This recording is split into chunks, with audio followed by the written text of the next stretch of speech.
So the inmates took over the asylum. I didn't realize until it was too late that we really should have adopted a community charter and established ourselves as a sort of sensible constitutional republic. Instead, what we got was anarchy, which quickly descended into the mob rule that besets Wikipedia's governance today. This poor management is what has been responsible for Wikipedia's long string of embarrassing scandals. And so, new enterprises come with all sorts of unique problems, and you ignore them at your peril. Originally, the Nupedia-Wikipedia tandem was going to be a for-profit .com. You may not know that it was going to be a Wikipedia.com at first, not .org.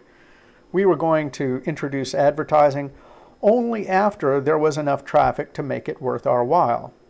We knew that advertising was going to be unpopular, but we didn't know the half of it. By the time the project had developed a deeply committed set of participants, it had become politically impossible to introduce advertising.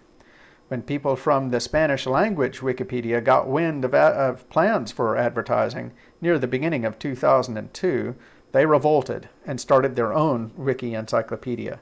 Shortly after that, we announced that there would never be advertising on Wikipedia.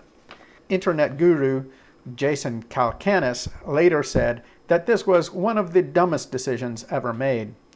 But I would say instead that it was really the only way to keep the project thriving and filled with enthusiastic volunteers.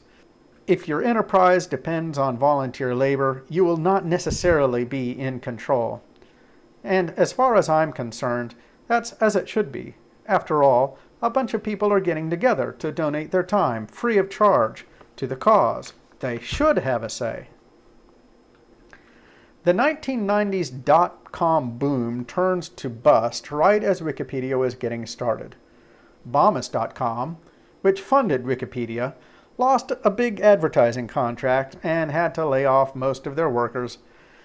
At the time, Wikipedia had just 20,000 entries. It seemed like a lot at the time, but Bombas was making no money from me, so I was the last of the new hires to be laid off. I could have continued on as a volunteer community manager, but I decided not to. I didn't want to devalue my own professional labor, so I resigned. At the time, I had some complaints about the Wikipedia community, which I was no longer in a position to do anything about. By the end of 2002, I had become so disgusted by the behavior of some of the people in the Wikipedia project that I gave Jimmy Wales an ultimatum.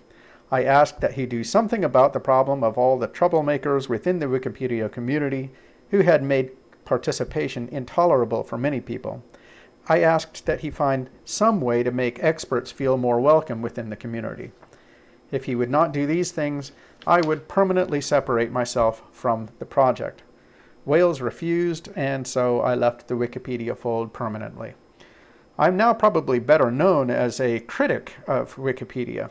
I'm not sure there is any business lesson in that, but maybe. Sometime afterward, it occurred to me that I could personally have helped to avoid Wikipedia's governance problems if I had realized sooner how important they would become. So I would draw this lesson.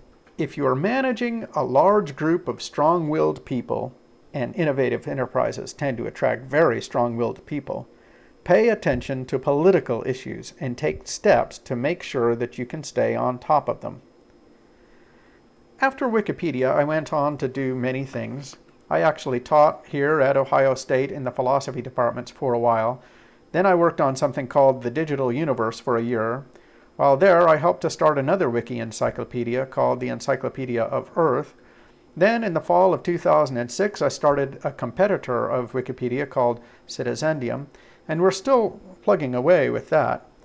And most recently, a retired Memphis philanthropist tapped me to start watchknow.org, a brand new kind of wiki site, a directory of educational videos for kids. We launched that last fall and are still hard at work on it. We've indexed over 17,000 videos in over 4,000 categories, and teachers love us, which is nice. I'm still having fun and providing some useful content to people. And if you want a moral out of all of that, it would be keep innovating because it's fun and useful. Yes, it might make you rich, especially if you're on the for-profit side of things, but in the long run, it might be more important to innovate simply because building new things that solve problems in new ways is a rewarding and useful way to spend your life.